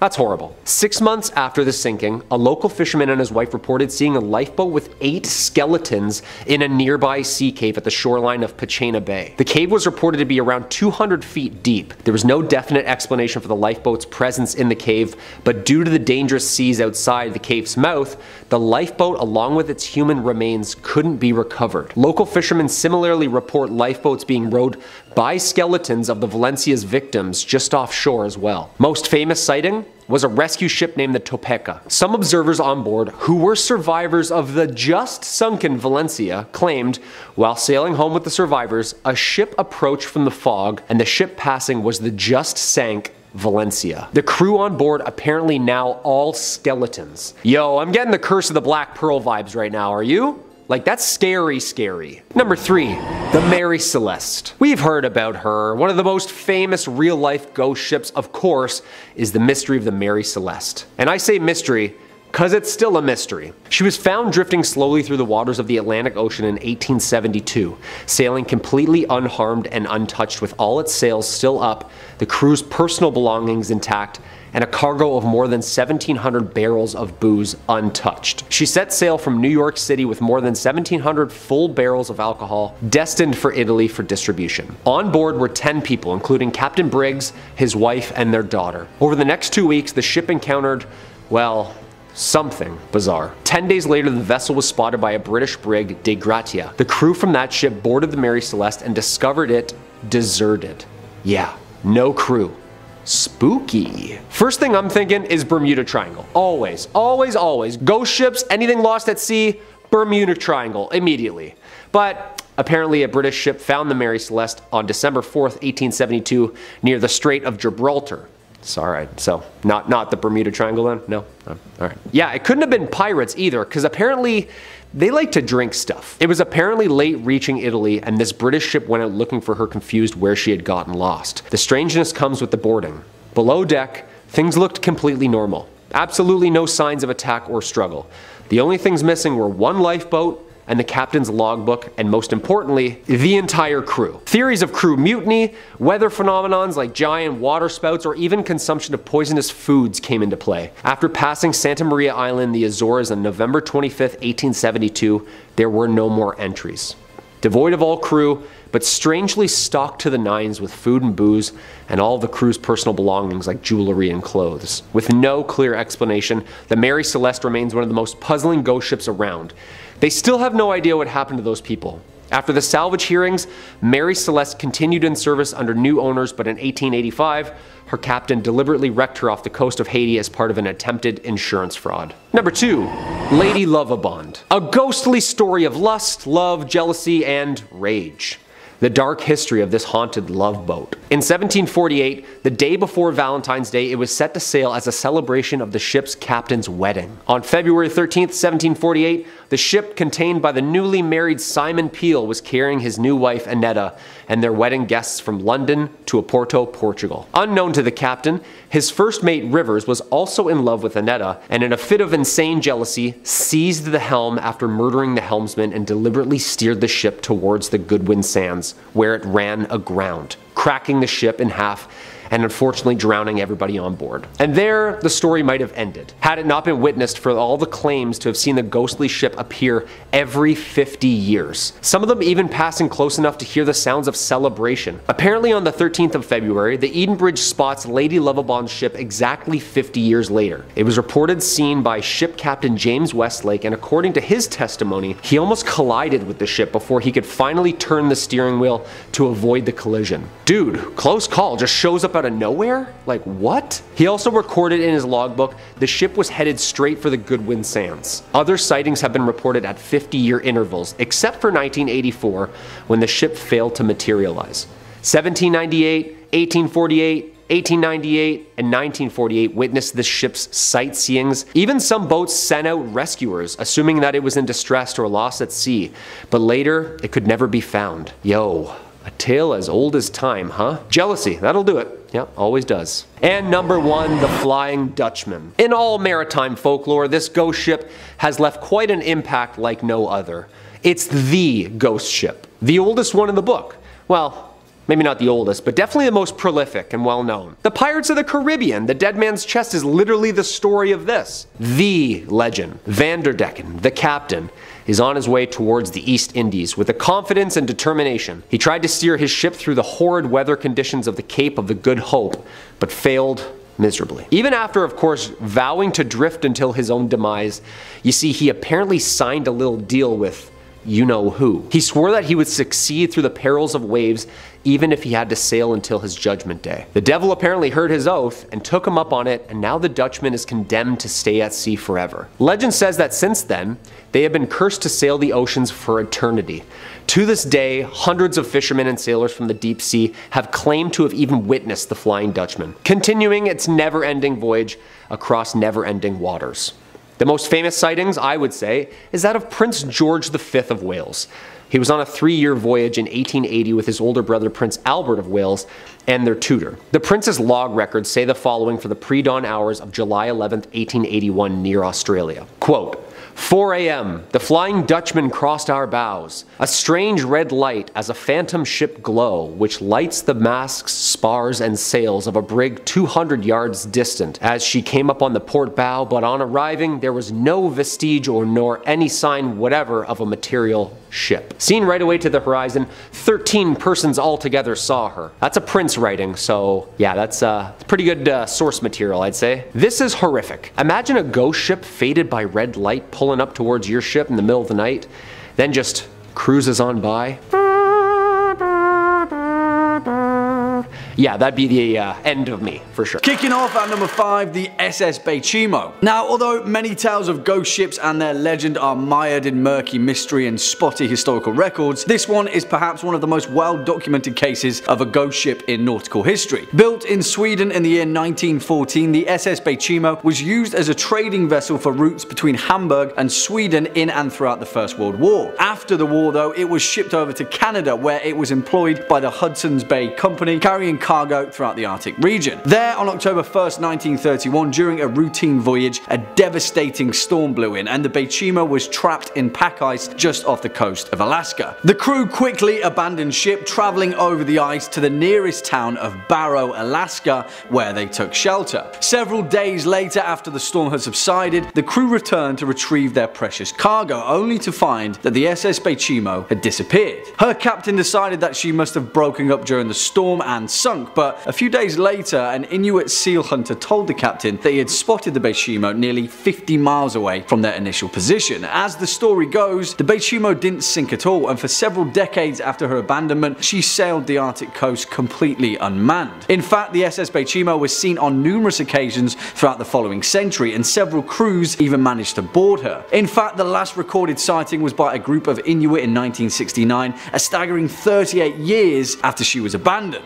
Her ultimate fate? No one knows, but it's safe to say that somewhere out there in the frozen north, the SS Beichimo is still sailing. Next up at number 4, the Jenny. Now, this one is a little bit murkier, to say the least, and historical accounts have varied from person to person. One thing always remains the same though: if the accounts are true, then this nautical tale is perhaps one of the most bleakest and most despairing cases of a crew being lost at sea. As the story goes, the Jenny, an English schooner that set sail from its home port of the Isle of Wight in 1822, became frozen in an ice barrier just off the Drake Passage sometime in its voyage in 1823. Nearly a decade later, in 1840, the stark remains of the ship had been dislodged by the ice, only to be discovered by a nearby whaling ship. As some accounts tell, when the crew first saw the ship, they saw 7 figures standing to attention on the main deck, and so thought that the vessel was manned. As they got closer though, they discovered the grim truth. The 7 figures standing to attention were in fact frozen in place, turned to ice by the Arctic cold. Things only got worse from there though, and as the crew of the whaling ship explored the vessel, they found more and more bodies frozen in time deeper below the deck. As some reports go, as the crew came to the captain's cabin, they found him frozen in place with a pen in his hand. The final note written in his log read, May 4th, 1823. No food for 71 days. I am the only one left alive. Yeah, spooky stuff. Coming in at number 3, the SS Valencia. Now, this one's a little bit more interesting, to say the least, because it's a verified fact that the wreckage of the SS Valencia can still be seen to this day, scattered along the beach and rocky shoreline of Vancouver Island's West Coast Trail. After the ship struck a reef during a storm in 1906, the wreckage of the SS Valencia was considered to be the worst maritime disaster along the western North American coast, otherwise known as the Graveyard of the Pacific. The Valencia was a small ship, a passenger steamer that had a long history of carrying both passengers, cargo and troops, but at the time of her ruin she was operating as a tour boat, often running routes from San Francisco and up to Seattle. During the wreckage, tragically 136 souls were lost, with rescue efforts unable to access the Valencia in the ravaging storm. But our ghostly tale lies with those that tried to escape. You see, as the legend goes, in panic the crew launched all of the Valencia's lifeboats, going against the captain's orders, all of which went horribly wrong. 3 flipped on descent, dozens more capsized after reaching the water, and the last one disappeared out into the waves. Since the disaster of the SS Valencia, countless sailors and fishermen have reported sightings of these lifeboats listlessly floating upon the water during particularly calm days at sea. As some of the tales go, these lifeboats are still filled with the skeletal remains of the lost souls of the SS Valencia. Next up at number 2, the Kobenhavn. And it's quite the title really, because the Kobenhavn is considered by most to be one of the greatest maritime mysteries of the modern era, with only whispers, rumours and speculation as to its ultimate fate. Built for the Danish East Asiatic Trading Company in 1921, it was the world's largest sailing ship at the time, and primarily served as a sail training vessel for young cadets. In the eyes of many, it was the most impressive sailing ship ever built. However, as the story goes, on September 21st, 1928, 1958, the Copenhagen departed from northern Jutland for Buenos Aires on its 10th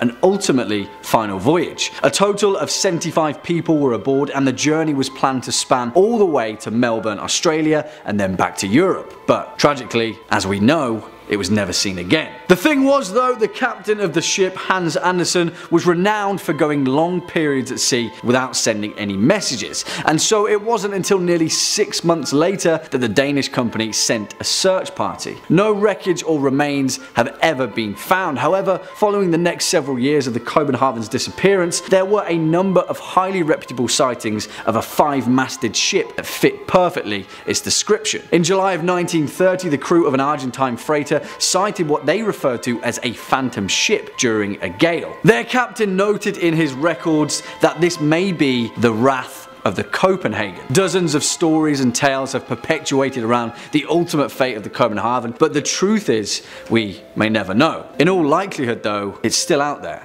somewhere, floating on the endless tide. And finally, coming in at our number 1 spot, the Seabird. And this story is the literal definition of a ghost ship and one of the most saltiest sea yarns that I've heard spun in a while. Although this one has a few more twists and turns that you may not have first seen coming. As the legend goes, in the year 1750, a vessel named the Seabird was idling off the coast of Newport Harbour in Rhode Island and had quickly attracted quite a crowd on the shore due to its elaborate craftsmanship. Soon enough though, the crowd of onlookers noticed that there was something strange about the Seabird. There was no one manning the ship, not a soul in sight. As the legend goes, several moments later, the ship, as if by a supernatural wind, perfectly sailed itself through the rough breakers of the beach, gently landing on the nearby Easton's beach. There, a few brave souls boarded the vessel, only to find the Seabird completely deserted, save for a boiling kettle on the stove, and strangely enough, breakfast already prepared at the table. Now, some accounts state that a group of fishermen had passed the Seabird a few hours before and had even spoken to the captain themselves. Where had the crew gone? What had happened in the few hours that had passed since their last sighting? The truth of it is that no one may ever know, and such is the nature of ghostly tales from the sea. But, well, this is where things get a little stranger still, and take this final caveat with a pinch of sea salt. But as the legend goes, decades later, an old sailor reported to a New England journalist his deepest, darkest secret. In a fit of rage, he had murdered his entire crew just before making port, throwing their bodies into the ocean. And the name of that ship? Well, the Seabird. Kicking off at number 5, the Kaz II, which perhaps is one of the most terrifying modern instances of the term ghost ship and one of the most profoundly tragic unsolved mysteries of the deep blue sea. The Kaz II, which was publicly dubbed the Ghost Yacht, was a 9.8 meter catamaran which was found drifting listlessly 88 nautical miles off the northeastern coast of Australia on the 20th of April 2007. The 3 men aboard, who were all residents of Perth in Western Australia, were all incredibly experienced sailors. They were 56-year-old Derek Batten and brothers Peter Tunstall and James Tunstall, who were 69 and 63 respectively. Their whereabouts still remains a mystery to this day, and the fate of these 3 men perhaps may never be known. What made it even stranger is that when the Kaz II was eventually found by the Coast Guard, there were no signs of distress, no signs of boat damage, or even a struggle between the 3 men. It was as if they just vanished out of thin air. Coffee cups were left out and all the life jackets on board remained stowed away, indicating that the trio never felt at risk. In an even more curious turn of events, rescue teams discovered video footage of the 3 men on a handheld camera, seemingly hours before they disappeared. It showed them fishing, relaxing in the sun with the motor off, and offered no clues as to how these 3 experienced sailors disappeared at sea. Although an inquiry was later drawn, no definitive conclusions were ever reached, and only theories remain about the ultimate fate of the Kaz II. Coming in at number 4, the Lady Loverbond. Of course, no list would be complete without a good old sea shanty of jilted lovers and ghostly revenge. As the legend goes, the Lady Loverbond was a schooner that is alleged to have been wrecked on the Goodwin Sands just off the southern coast of Kent on the 13th of February 1749. But if you ask any old sailor worth their salt, they'll tell you that it just so happens to have a habit of reappearing every 50 or so years as a ghost ship. As the story goes, the captain of the ship, a man named Simon Reed, had just been married to his bride Perneta and was celebrating the joyous occasion with a cruise bound for Oporto in Portugal. Now, it is high time to mention that a long-standing sailor's superstition was that back in the day, it was grave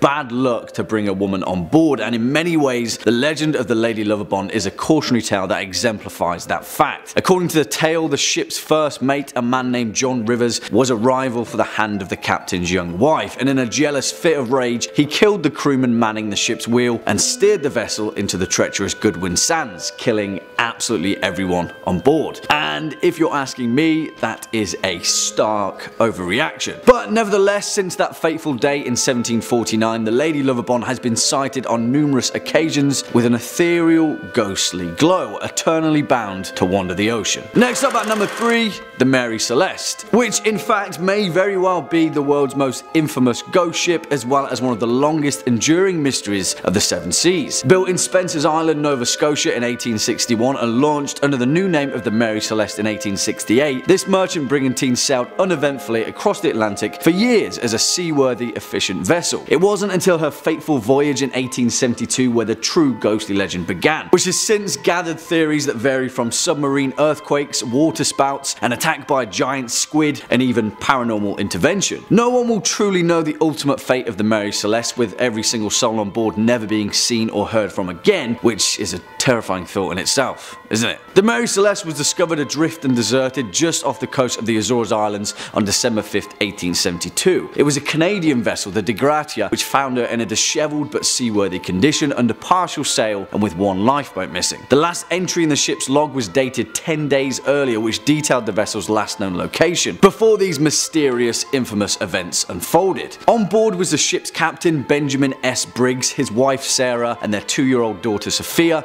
and 8 seasoned crew members, all veterans of the sea. It poses the question, what dire threat did the Mary Celeste face that caused a highly experienced captain to abandon his ship? Nothing was stolen, all of the crew's possessions and cargo were exactly as they'd left them, but in all likelihood, we may never know. Swinging in at number 2, the Flying Dutchman. Of course, this legendary vessel couldn't not make this list. The ghost ship that can tragically never make port, doomed to navigate the perilous ocean for eternity. In actual fact though, the Flying Dutchman has had such an impact on nautical culture that it's easy to overlook the treacherous tale of its origin. It is thought that the legend of the Flying Dutchman first originated from the 17th century golden age of the Dutch East India Trade Company, a mega corporation that had a stranglehold monopoly on the Dutch spice trade that ran throughout the 1600s and 1700s, where tale was told of a Dutch man of war that was lost just off the Cape of Good Hope. Purportedly, every soul on board perished after being ravaged by a violent tempest. The following few days, numerous other trading ships reported seeing a ghostly, ethereal vessel out in the foggy mist of the ocean, flying the exact same colours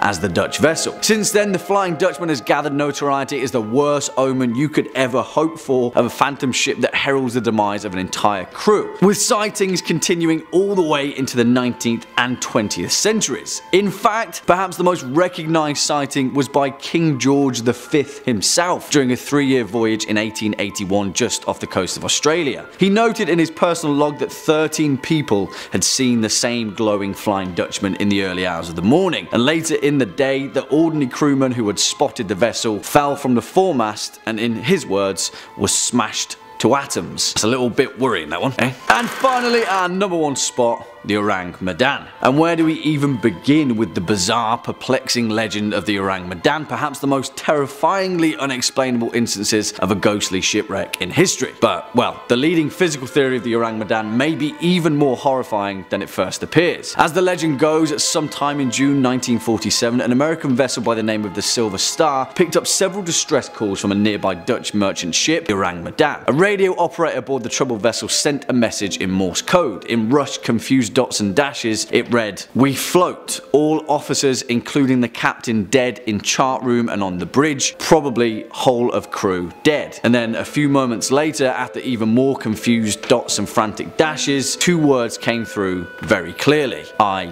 die." Then silence. Nothing more was heard of them. But well, when the Silver Star eventually located and boarded the apparently undamaged and otherwise seaworthy Orang Medan, what they found absolutely horrified them. Every single person aboard was found dead, sprawled on their backs, frozen in fear with their mouths gaping open and their eyes staring straight ahead. There were no survivors, but even more terrifying, apparently no signs of injury or foul play. Just as the Silver Star crew was preparing to tow the ship to a nearby port, a fire broke out in the Orang Medan, which shortly exploded before finally sinking into the depths. Since this horrifying incident, theories have ranged from the vessel carrying a highly dangerous chemical nerve agent to an entanglement with the CIA after the result of a secret experiment to an unprovoked alien assault. But if you haven't already sensed a theme with this particular list, it seems that we may never know.